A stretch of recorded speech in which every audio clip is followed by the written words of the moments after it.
some things have actually developed since our last conversation to make it Mm, even a little bit more emotional. So, mm, another loved one of mine, very close to my family, has tried to commit suicide. So gosh. it's it's getting a little harder to talk about, but I'm seeing more and more reason to talk about it. Mm. And are these men? Yes, yes. Wow. So what, from your experience, was there any indication? So has there ever been any of these men that have talked about how they felt? Is it something that you sit down? I don't know much about the way men operate. I do understand that there's a lot of shame around Yes. conversations, talking about your emotions, talking about the truth, talking about how you feel. Mhm. Um, I get there's a lot of shame for a lot of men. It, What? it is that. It's stigma. Mm, It's the thought is supposed to be strong. They're supposed to not be weak. Depression is a sign of weakness. mm, Um, that that men shouldn't be in that mindset. And unfortunately, for a lot of people, you don't know until it's too late. yeah. If um, if I would have chosen that route to take my own life, which I came very close to, it would have been a shock to many. Most people wouldn't have seen it coming, which is pretty typical, to be honest.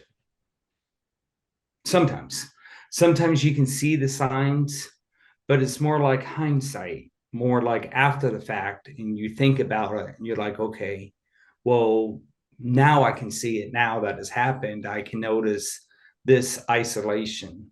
I can notice this withdrawal. I can notice these highs and lows.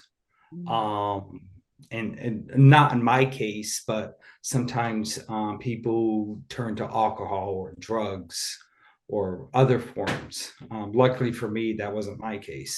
mm. But a lot of hindsight where you can see the signs after the fact.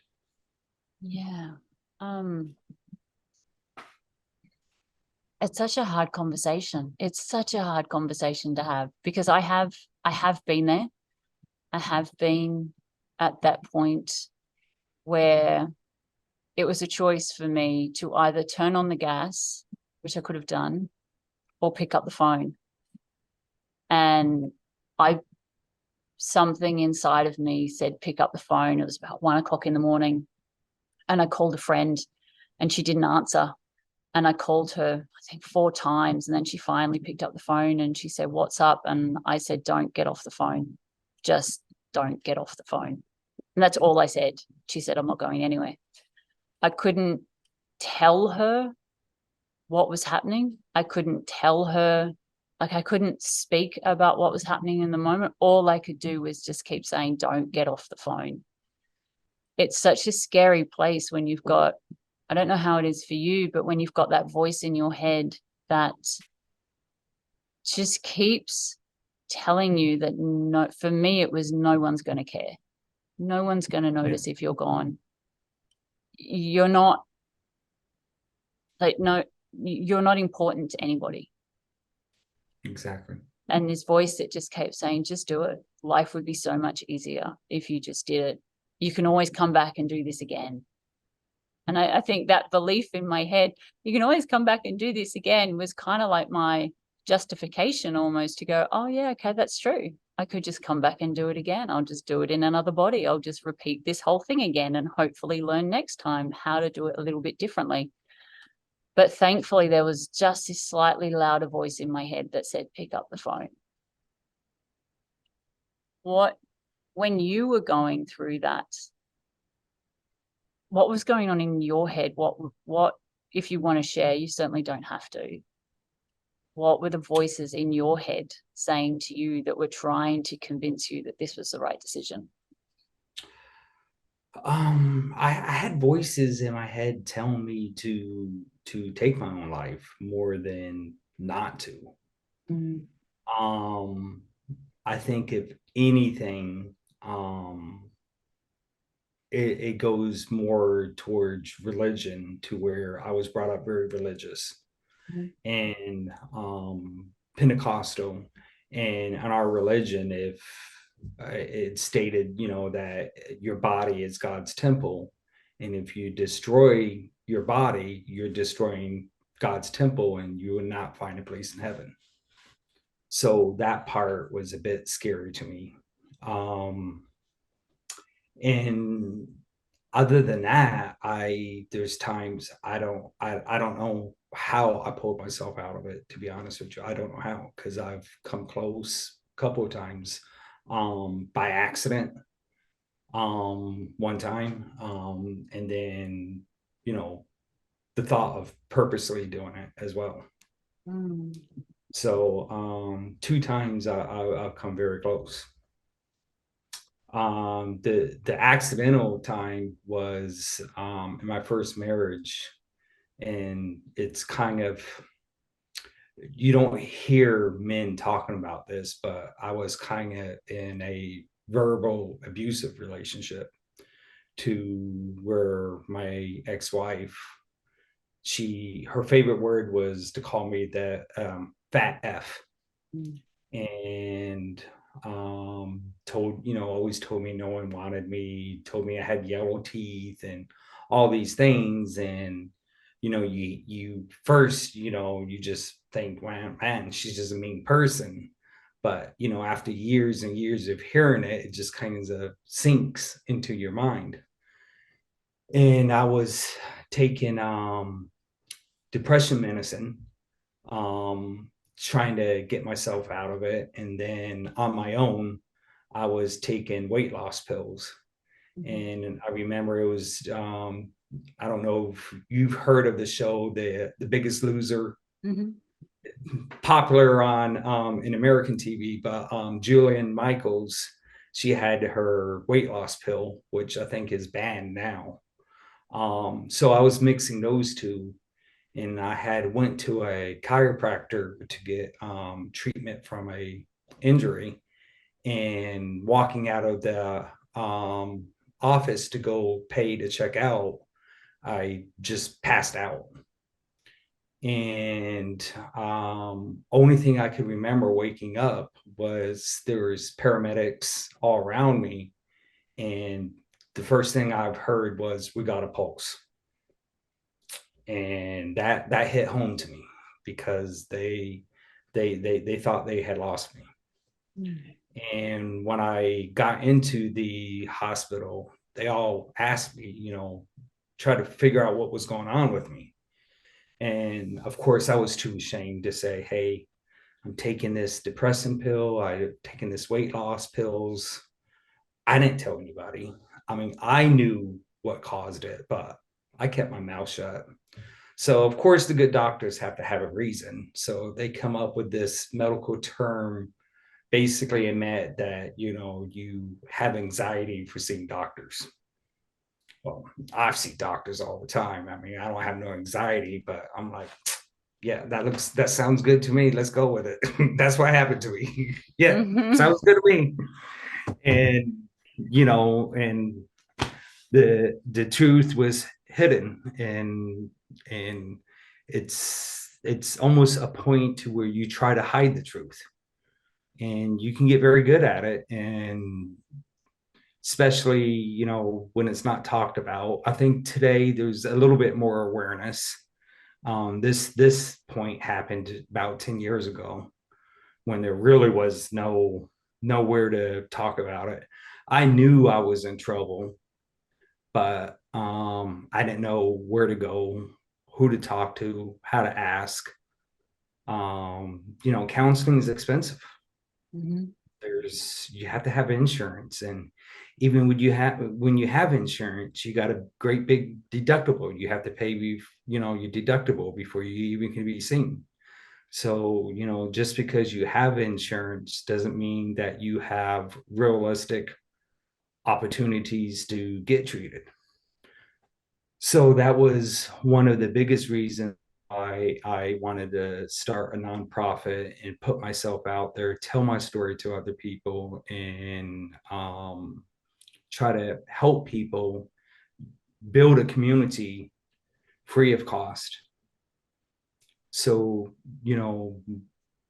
we can lose the stigma. The more we talk about it, the more we make aware of its, you know, existence, the less taboo it becomes.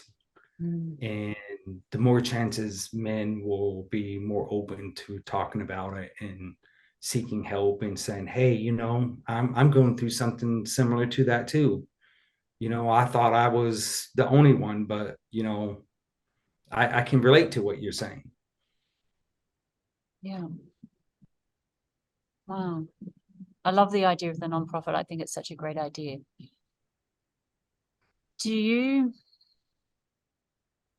So I've spoken to women mostly so far, and all of us have this story that essentially takes us back to our childhood.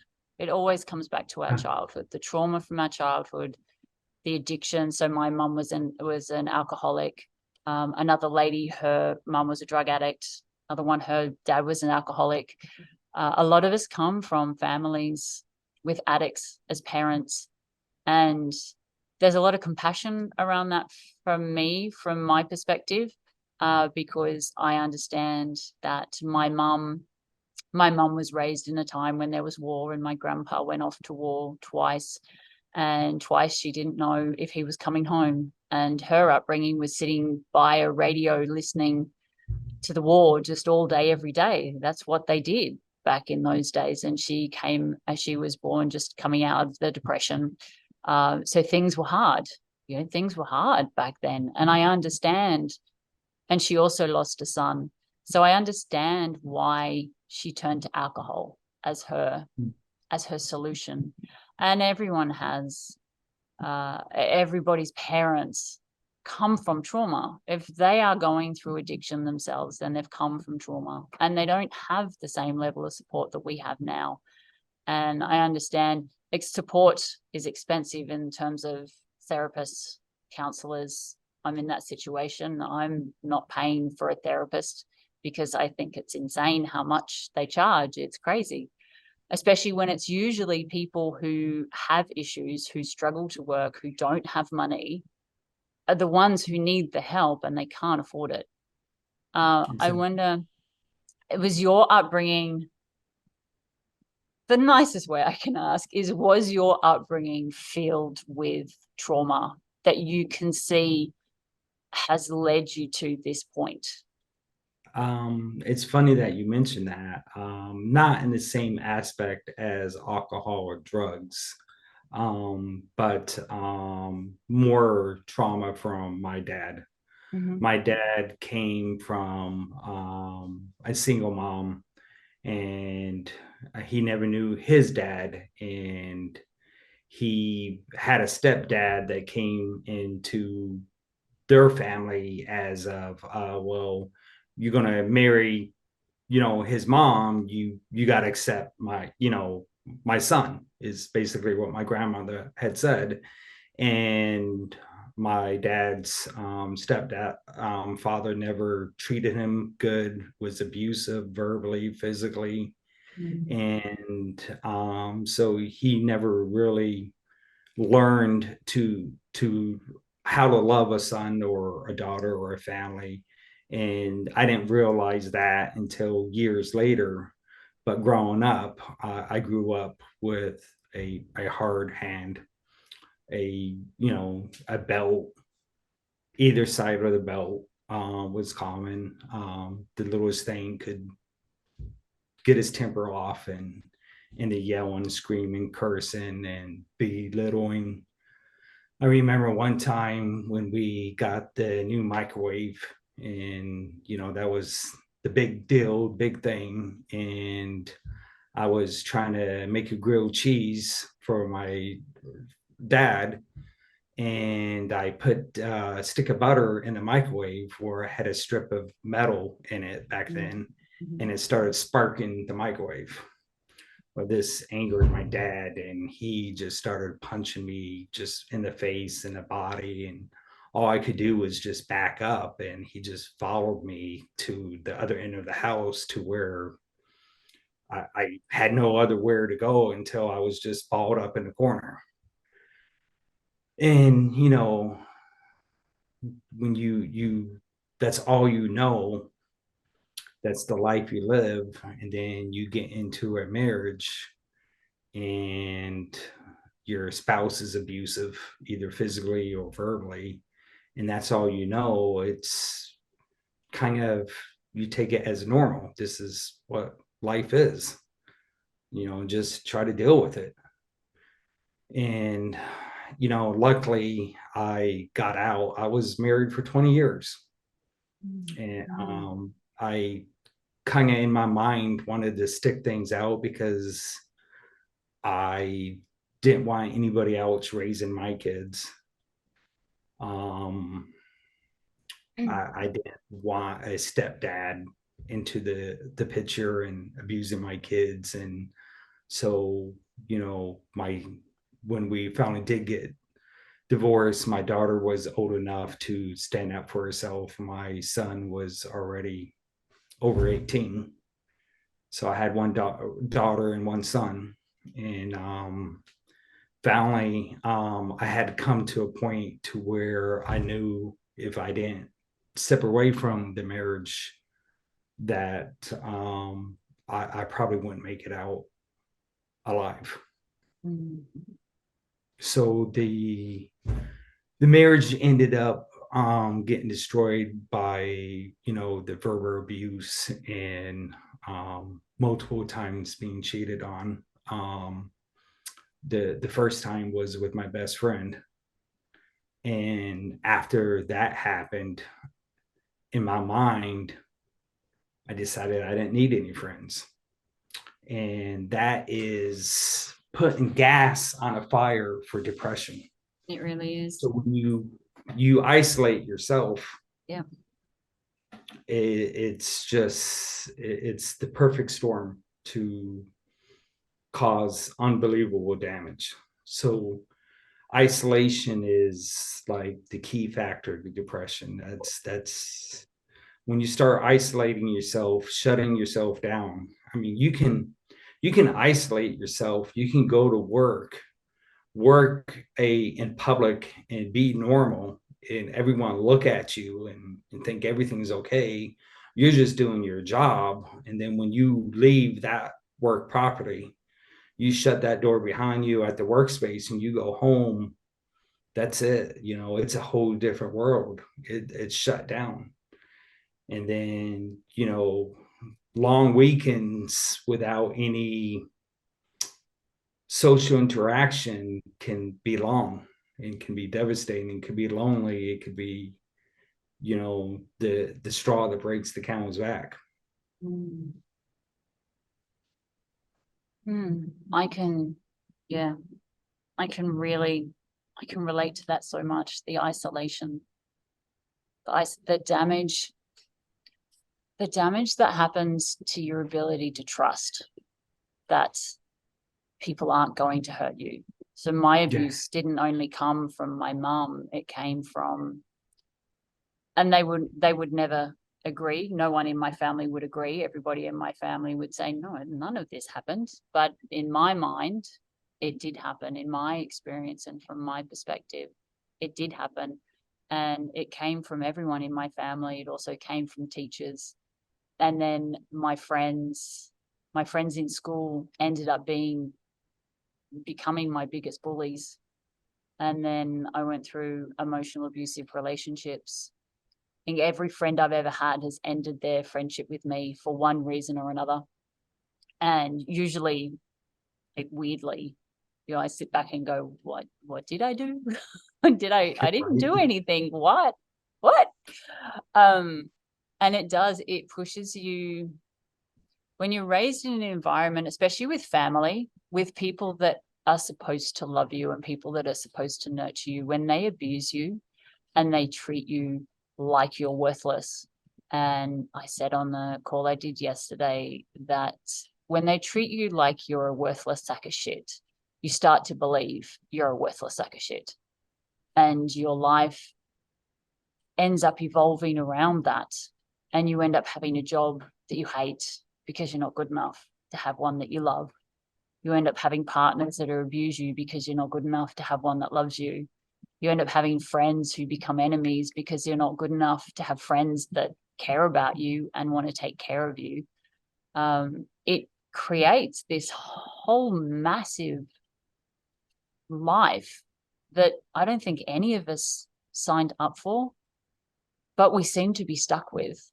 And it's now, at our age, being adults, I'm in my late 40s, and it's now I have to unravel this. I have to unravel all of this damage, because I don't think, I'm kind of like you. If I don't unravel this, I'm not going to make it. It's too hard to have such mean, not only meanness on the outside of me, but also meanness on the inside.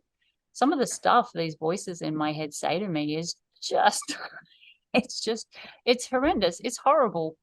I bully myself often. And at least with isolation, you can get away from people. You can get away from all of the external people that are mean to you. But when you're mean to yourself, when that voice inside your own head is programmed to be mean because it's kind of taken on the role, because it's been happening for such a long time, there's nowhere to go and there's nowhere to hide. And I can go and sit in a room on my own and still have someone being mean to me. And that's the voice in my head. Right. So I feel for all the people in your life that have felt that their only way out was to end it all. But when you are left alone and the voices still hate you, it's really hard to convince yourself that you're worthy of living and that you're worthy of surviving. And I agree that I think that the stories of people sharing how dark it gets for them and how hard it is, how mean their voices get, and how much it impacts their lives is going to help a lot of people realize, well, hang on a minute, I'm in a room and I'm on my own and I'm being mean to myself, but I'm not the only one that does this. I'm not the only one that sits in a room and is mean to myself. Right. I think that will have a big impact. Exactly. Have you ever had these so I noticed in my darkest days I slept a lot. Mm-hmm. There's a lot of sleeping. And after you go to work and you come home or your days off and things settle down at night was the worst. The quietness, when there's nobody around, nothing to distract your mind of what's going on, all these things that you're trying to deal with, that that's probably why a lot of people turn to alcohol and drugs, is they're trying to run away from the problems. But at night was the worst for me, and I just dealt with that with sleeping. And then when you fall asleep and you're dreaming of killing yourself and ending and planning it all out, and you have this whole scenario in your head of before, when it's happening, and then the whole scenario of what, how it's going to play out after you're dead, and this person is going to show up, and or that person's not going to show up, and this one's gonna like, oh, I'm gonna miss him, and then go throughout their day like nothing ever happened. And that's the hardest thing to come out, is when you're dreaming about it, because you almost can't stop. You can't snap yourself out of it.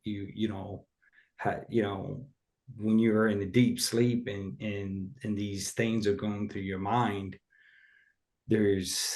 it's hard to stop them from keeping going into your mind. So, Yeah, I never went through that. Um, I can imagine that would be really, really hard to spend your waking moments thinking about it and then to spend your sleeping moments thinking about it. Yeah, that's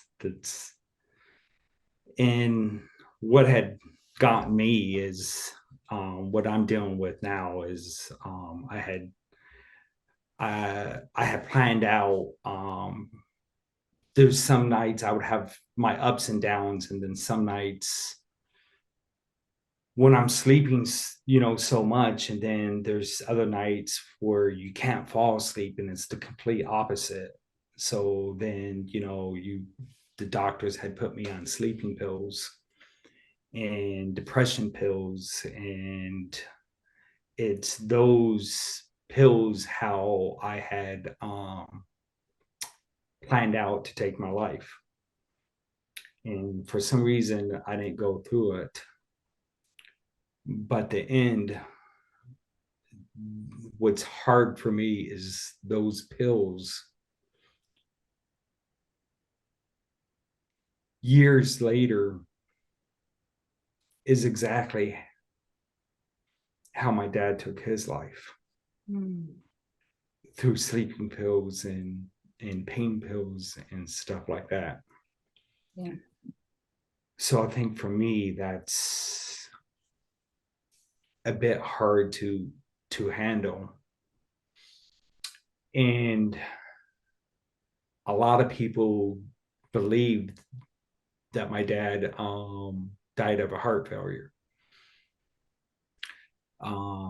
He lives with my mom way out in the boonies, way out, nowhere's land. And when I got the phone call, I rushed right out there, got there as soon as I can. The paramedics were there, the police were there, ambulance. And when I had found out what had happened, and my mom, she is just very, very emotionally weak. And that's kind of how the physical and verbal abuse, how my dad got away with it, is just because my mom was just, and I believe this is no fault to her own, but just was too mentally weak to handle that. Um, I had made the decision to not to do the autopsy or not to say anything. But when the fireman who found him, he had pulled me aside to tell me how they had found him. And my dad was a little bit on the heavier side, and he was 69, just about to turn 70. And he was not the most mobile person, flexible person, but he was sitting down with his back against the bedroom door. So when someone tries to come in to go get him, they couldn't get him. And that's nowhere near how my dad ever sits or ever does, because he had back issues, and it would be very hard for him to get back up and do that. Yeah. And it doesn't take much to find his pill bottles and look at the date and look at how many pills are left in the bottle and realize what's going on. And look at that scenario. The fireman had to climb through a window to get him.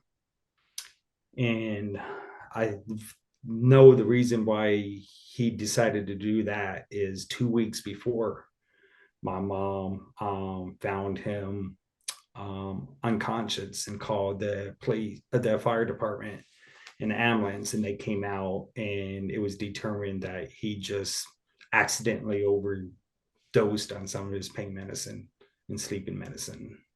So that was just an accident. He took a little bit too much. And at the time, I should have seen the signs.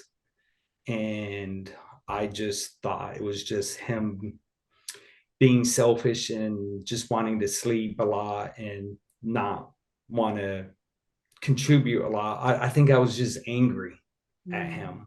angry at him, how he talked to my sister and and angry at him, how he verbally abused my mom. So when I seen these things, instead of seeing the signs of depression, I was just more angry at his actions. And now looking back at it, I could see the telltale signs, the sleeping all the time, the isolation. He, especially being out in the country where they lived, would go, they would go almost a whole month without leaving their house, and very minimal leave their house. And they did that for years. And that isolation is just, that's not, can't be good for anybody. So, most of the family members think his suicide was just a heart failure. And I decided to keep that from my mom because she still believes, suicide is religious wise is not a good idea. So, um, That leaves a lot of burden on you, though. it does. It does. It does. I talked a little bit about my sister, but no one really wants to talk about that. So, I'm just trying to fight through that. And it's took me a long time to process that.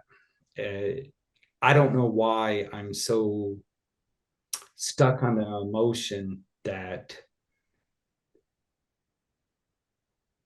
the pills that almost sleeping pills that almost caused me to take my own life was what I think is the reason that caused his life. And no one knows for sure. There was no autopsy done. So there's he could have had a heart failure. When he overdosed the first time, and they went to the hospital, they checked him out and they didn't find anything wrong. Um, but who knows? It could have happened. I'm just in my mind what the likely scenario is. And who knows, maybe this is just me and he died naturally, and this is just more my issues I'm trying to work with. We'll never know. And that's kind of almost where I wish I would have made it the different decision to have him do the autopsy. And of course that decision was made because basically when they was carrying my dad out of the house, it was just basically myself, my mom, my sister, my wife, and two aunts. And me being just, I guess, take charge of the situation. My mom was just too emotionally out of it, crying too much, not almost not comprehending what was going on at the time. They came to me to ask me for those decisions, and it was me that made those decisions. And I I wonder if that was the right decision, but we can't go back in the past, so I just gotta somehow move forward. You got to find forgiveness. Yes, yes, I do, because there's a lot of anger in me, do way about more the verbal abuse than the physical abuse. It Mm. was and more the verbal abuse towards my mom. Yeah. I think is more why I was so angry at him. Even in up to his death, he was very verbally abusive to my mom, and that anger that I had for that caused me to have blindness of what was really going on with him. And he probably had his own issues from his childhood, And it's just a trickle down. It just goes from one generation to another generation. And eventually one of the generations is going to have to break the chain of cycle. Yes. Yes. Exactly. Exactly. And maybe that's why you're here, because someone has to break the chain. And I understand that. I understand. My mum was an alcoholic. My dad was an emotional abuser.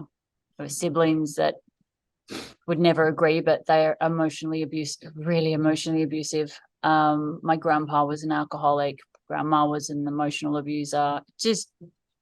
But my mum went through and did our whole family chart. And there's just men and women that have been married.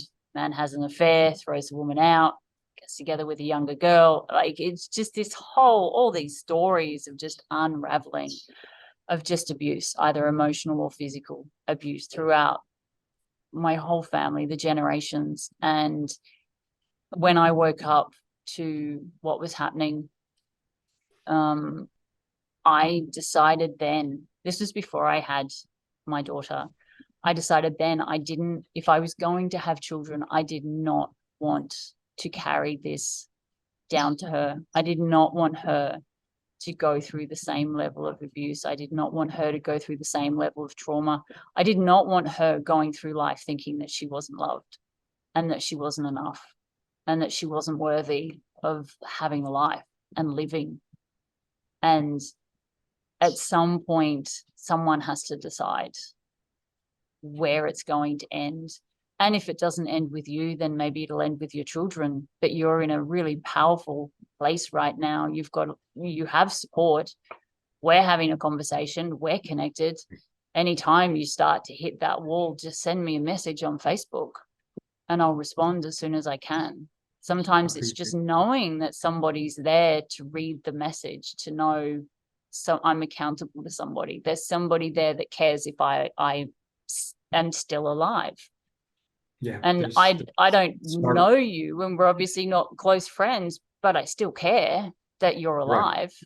Right. I think your life is now, I believe that your life is as equally valuable as mine, and my life is bloody valuable. Well, right now, I think even with the struggles I'm going through now, and it's hard. I mean, there's no doubt about it. It's hard, but now I know I can't take that easy way out, because now I have a son and I have a daughter that I can think about. And imagine if you end up doing what your dad did, and think about how you feel inside of you for what he did. If you do it, then you're passing that on to them. You're passing that anger, that grief, that why would he do that? Why did he take that way out onto them? So the best thing that you could do for them is to stay alive. Yes. And that brings me to the present now. And I was telling you as we got on that things have changed since you messaged me. My son, he kind of our my marriage to my wife was hard. There's a lot of cursing, yelling, there's a lot of fighting. She would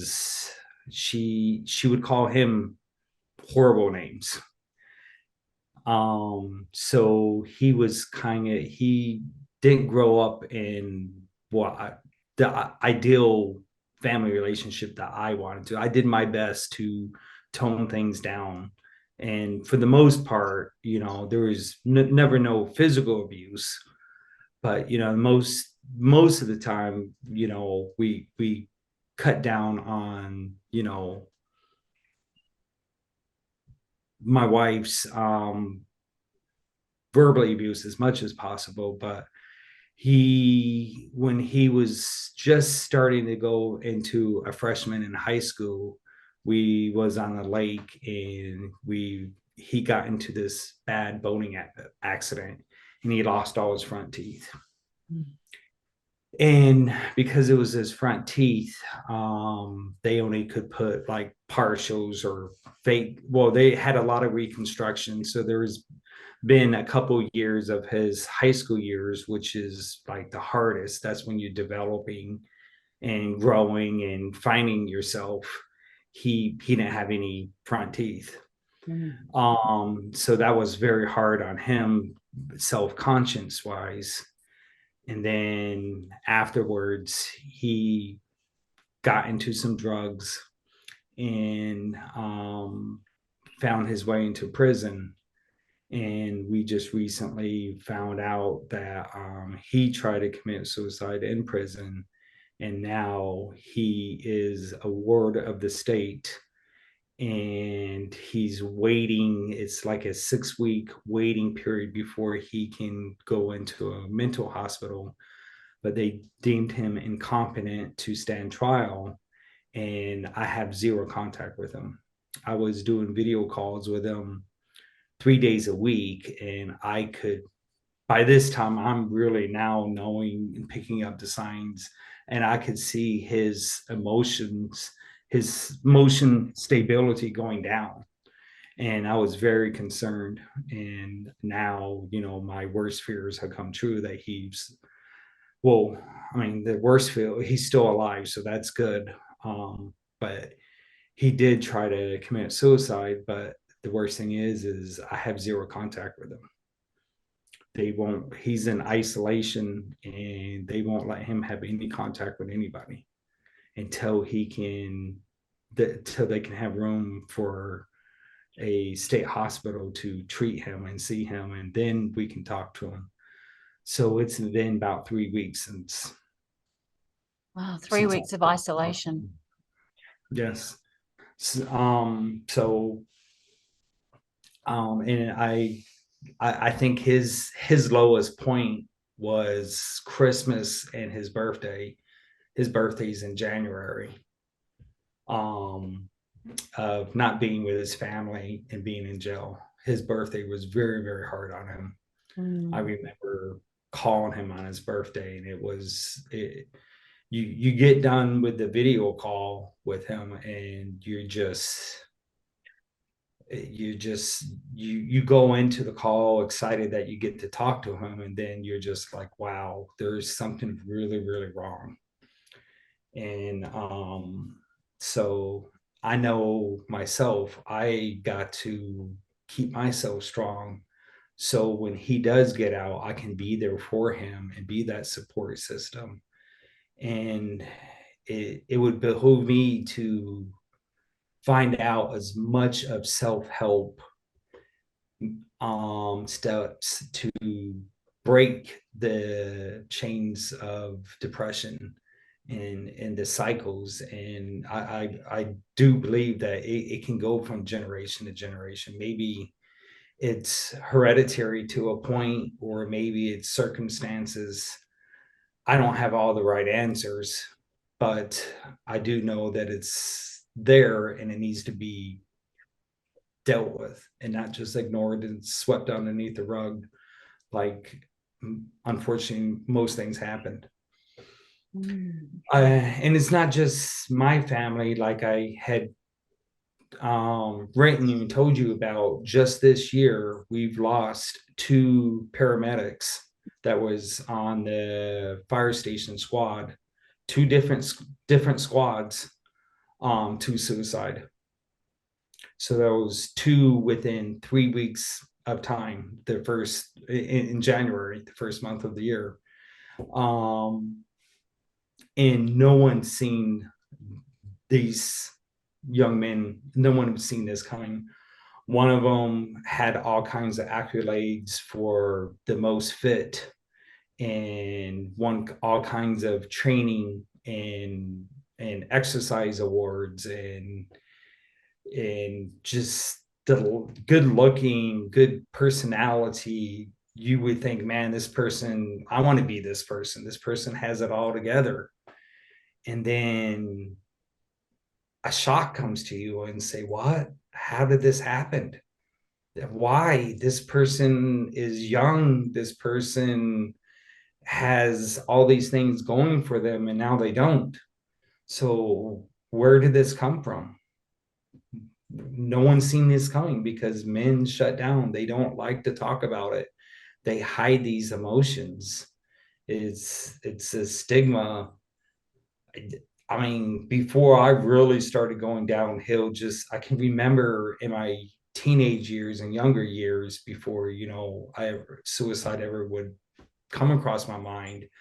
I kind of, in the back of my mind, stereotype depression is more, women, to be Yeah. honest with you. Yeah. And the statistics say that, more women will try to commit suicide, but more men die from suicide because they're more successful. Mm. So that's not a good statistic to have either side, men or women. So I I would love to find out the answers.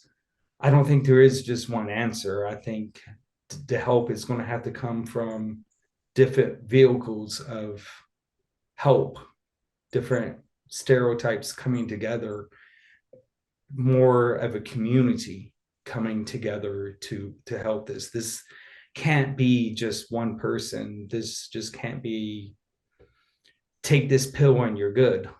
This is going to have to be love. This is going to have to be, hey, I noticed my friend has been quiet here lately. Let me call and check on him. Better yet, let me swing by his house. Let me invite him out for dinner. Let me stop in and see how he's doing. That's Yeah. what it's going to take to get us out of this. And COVID is, with the isolation from COVID, has just taught us to isolate and accelerated this horrible disease. Depression is a disease. Mm. And we've got to come together and help each other out because, we who else is going to do it? Someone's got to pick up the ball and take control of it. Absolutely. I really want to share two people that came to mind when you were talking. One was Joe Dispenza. I don't know if you've followed any of his work. No. Really worth watching and having a look. He a lot of what he does is around terminal illness, but he's moving. A lot of the people that are starting to follow him are people who are in severe depression, PTSD, CPTSD, panic attacks, like really, really dark spaces, and using his tools, using his meditations to bring themselves out of that hell in their heads. Another person, which I would really recommend you start following, he's amazing. His name's Aubrey Marcus. He's in America. He is very open about his struggles, his mental health struggles, the voices in his head, the darkness. He has he does have a membership program, and they get together. I think it's once every 6 months, but he has different, mostly men on his podcast talking about the struggles that they have being a man and how hard it is. They talk about their feelings. They talk about their lives. They talk about how hard they, pardon? I'm sorry, what's the name of his podcast? Aubrey Marcus. Aubrey Marcus. Okay. I'll text you the details. Please do. He's really worth watching. He's helped me actually understand men more, understand why men are the way they are, really understand that they're going through very similar things to females. We're all kind of going through the same thing. The only difference is that females do feel a little bit more comfortable talking about their feelings. It's a little bit more accepted that we can talk about our feelings, that we can get into a Facebook group and do an emotional dump and get a whole world of love and a whole world of support, and that is perfectly accepted. But you go into groups and it usually is the women who are sharing, and there are so many women's support groups. I don't know, obviously, because I haven't looked, how many support groups there are for men. How many groups are there out for men to connect and to do emotional dumps, or to connect in business, to support each other business wise, or spiritually, or in some way, shape, or form. I don't know how many men's groups are out there, but I really hear you on how the isolation with COVID has really exacerbated the issue, because like you said way back in the beginning, isolation is the worst thing for people who have mental health issues. But Yes. we isolate ourselves. We isolate ourselves from, I can't talk for everybody. I know for me, I isolate myself just because of the fear and the lack of trust, and the just not believing people have the ability to be kind and to be nice. But then there's that also, that if you believe that this is an attraction-based universe, then if you feel like you're not worthy, if you feel like you're not good enough to have nice people in your life, then you're not actually going to have nice people in your life. You are going to end up with assholes. And that it's like this really, really, really unfortunate. You are not you personally, I'm talking about me. I am creating how I feel about myself. And the best way to shift what I'm creating is to shift how I feel about myself. And that's ultimately what this whole journey, this whole podcast is about, is to have stories, have conversations with people, to hear their stories, to understand we are all on this same journey. We are all going through heartache. We are all going through pain. We've all had trauma, and we're all just trying to figure out how to find that way to something that doesn't hurt so bloody much and that doesn't make us feel like shit. Right. And I don't necessarily have the answers, but I can, from just a couple of conversations that I've had this week for the podcast, there are themes starting to come out. And the biggest one that has come out so far is the self-care journals. So 2 women actually have shared that their way through was when they were at their worst, when they were in the darkness, when they were in isolation, when they just felt so bad about themselves, they would sit and get a piece of paper and they would actually write out everything that was being said inside their head, just to kind of give it a voice. So the first thing that pops in my mind when you say that, and it sounds like a wonderful ideal, it's just this fear of somebody finding that journal. And You that don't have to journal. keep it. You could burn those pieces of paper. Oh my words! If I wrote down all the thoughts in my head on a piece of paper, and someone picked up that piece of paper, they said, "Lock this guy up now. He Yep. needs to be locked up. Throw away the key. Put this man out." Mm-hmm. I hear you. I absolutely hear you. I have had the same thought that what would I do if somebody even knew, like an inkling of what is going on in my head? But I kind of get it, because I did used to do something similar a long, long time ago when I was going through a really bad patch. It was actually a lot harder than I'm going through now. But yeah, when I was going through that, thinking about ending my own life, and it was really, really dark, I did spend time sitting and writing what was going on in my head, writing out what all of these mean voices were saying, and putting it on paper and giving them a voice, going, yep, okay, let's do it. Tell me what you think. Just tell me what you think of me. Bring it on. Right. And I wrote it all out, but I never kept it. I always tore it up into teeny, teeny, teeny, tiny little pieces of paper and threw it in the bin. Right. or I would burn it. I never kept it.